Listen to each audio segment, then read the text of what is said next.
Hello everyone, welcome to my YouTube channel बनवाल study. तो आज की क्लास में हम जावा प्रोग्रामिंग का टॉपिक पढ़ेंगे। ठीक है, तो Java was developed by the company Sun Microsystem in 1991। ठीक है, तो जावा जो डेवलप की थी वो की थी सन माइक्रोसिस्टम कंपनी ने 1991 में। ठीक है, later acquired by Oracle Corporation, उसके बाद ये कंपनी ओरेकल कॉरपोरेशन ने ले ली। ठीक है, तो अब जावा किसके पास है? ओरेकल कॉरपोरेशन के पास है। It was develop by James Gosling and Patrick Naughton. ठीक है, किसने डेवलप किया था जावा को?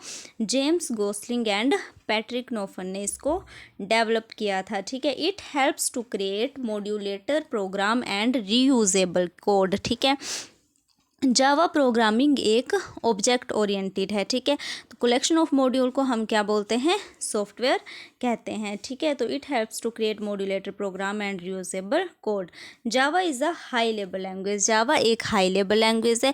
हाई लेवल लैंग्वेज जो होती है वो कंप्यूटर को समझ में नहीं आती है, लेकिन इंसानों को समझ में आ जाती है। ठीक है, इसलिए इसमें एज अ ट्रांसलेटर, कंपाइलर और इंटरप्रेटर दोनों का यूज़ किया जाता है। ठीक है, जावा is a platform independent. Java platform independent है, यानी यह किसी भी कंप्यूटर और ब्राउज़र पर रन कर सकती है। ठीक है, जावा is an object oriented language. ठीक है, जावा से पहले हमारी आती थी C++ लैंग्वेज। ठीक है, Simula is the first object oriented programming language है। ठीक है, जो साम्यूला है वो हमारी first object oriented programming language है। Java programming is a simple. ठीक है, ये सिंपल है।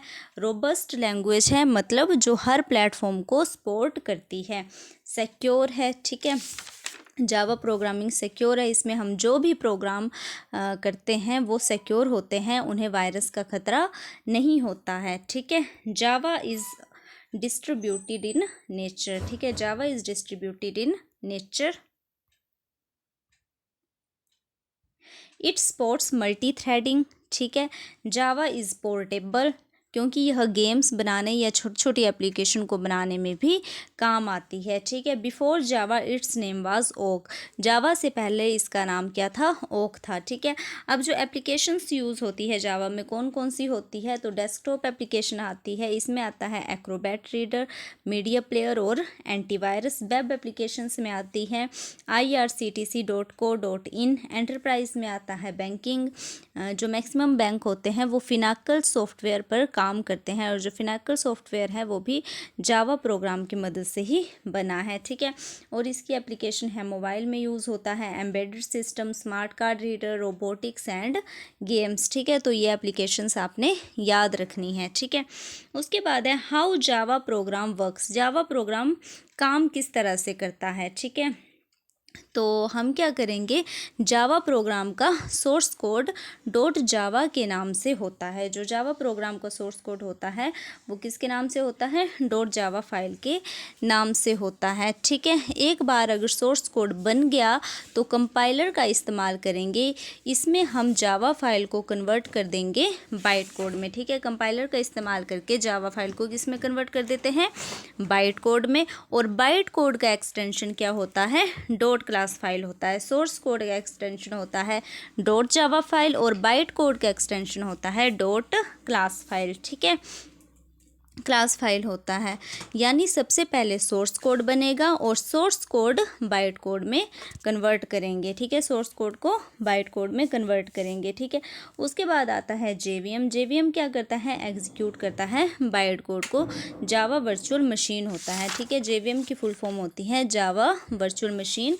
ये क्या करता है? बाइट कोड को एग्जीक्यूट करता है, और डॉट क्लास फाइल जो होती है वो जेवीएम को सपोर्ट करती है। ठीक है, उसके बाद है जेडीके। जेडीके होता है, अगर आप अपने कंप्यूटर में जावा के प्रोग्राम को चलाना चाहते हैं तो आपके कंप्यूटर में जेडीके इंस्टॉल होना चाहिए, यानी कि आपके कंप्यूटर में जावा डेवलपमेंट किट होनी चाहिए। ठीक है, आपके कंप्यूटर में क्या होनी चाहिए? जावा डेवलपमेंट किट होनी चाहिए। और जावा डेवलपमेंट किट जो होती हैं वो होती है combination of JRE compiler and Java debugger. ठीक है, JRE की फुल फॉर्म होती है जावा रन टाइम एनवायरनमेंट। ठीक है, तो ये आपने याद रखना है, JDK is the combination of JRE compiler plus Java debugger. ठीक है, तो अब हम इसको एक डायग्राम की हेल्प से समझते हैं। तो जैसे ये आपके पास एक डायग्राम दिया हुआ है कि जावा का प्रोग्राम किस तरह से काम करता है, ठीक है। तो सबसे पहले दिया हुआ हमारा सोर्स कोड, ठीक है। सबसे पहले हम सोर्स कोड लिखेंगे, यह कोड डॉट जावा फाइल के नाम से इसको सेव कर देंगे, ठीक है। इसको अब हम किसके नाम से सेव कर देंगे, इस file co dot Java file के नाम से सेव कर देंगे सोर्स कोड लिखने के बाद, ठीक है।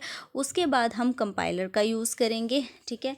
उसके बाद किसका यूज़ करेंगे, कंपाइलर का यूज़ करेंगे, और यह कंपाइलर जावा सी कंपाइलर सोर्स कोड को बाइट कोड में कन्वर्ट कर देगा, ठीक है। जावा सी जो कंपाइलर होता है वो सोर्स कोड को कन्वर्ट कर देता है बाइट कोड में, और बाइट कोड का एक्सटेंशन क्या होता है, डॉट क्लास फाइल होता है।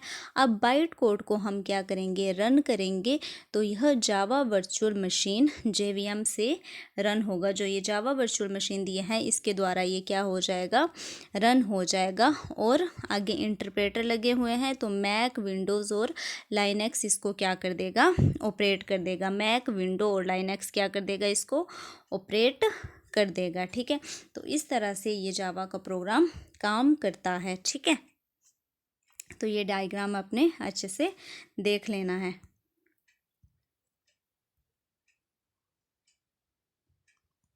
अब हम करेंगे जावा का प्रोग्राम, ठीक है। तो इसमें दिया हुआ है पब्लिक क्लास सिंपल। जावा का सिंपल सा प्रोग्राम हम कैसे लिखते हैं, तो पब्लिक का यूज़ हम कर रहे हैं, यानी हम सभी क्लासेस को रेफरेंस देना चाहते हैं। हम यहाँ पे पब्लिक का यूज़ कर रहे हैं, यानी हम सभी क्लासेस को रेफरेंस देना चाहते हैं। क्लास है क्योंकि यह ऑब्जेक्ट ओरिएंटेड है, और क्लास का नाम है सिंपल, ठीक है। नेक्स्ट स्टेप में एग्जीक्यूशन स्टार्ट किया जाएगा। यहाँ पर स्ट्रिंग आर्गूमेंट पास किया गया है। अगर हम स्ट्रिंग आर्गूमेंट पास नहीं करेंगे तो प्रोग्राम रन नहीं होगा, ठीक है। वॉइड का क्या मतलब होता है, इसका मतलब होता है नल वैल्यू को रिटर्न करवाना। उसके बाद हमें आउटपुट किस में मिल जाएगी, तो आउटपुट हमें मिल जाएगी हेलो एवरीवन में हमें आउटपुट मिल जाएगी, ठीक है। तो ये आपने जो पॉइंट्स है अच्छे से पढ़ लेने हैं, ठीक है। इनमें से एग्ज़ाम में क्वेश्चन पूछे जाते हैं, ठीक है। तो नेक्स्ट क्लास में हम इन्हीं जावा प्रोग्रामिंग से related multiple choice question discuss करेंगे, ठीक है। तो ये आपने अच्छे से पढ़ लेना है। Thank you.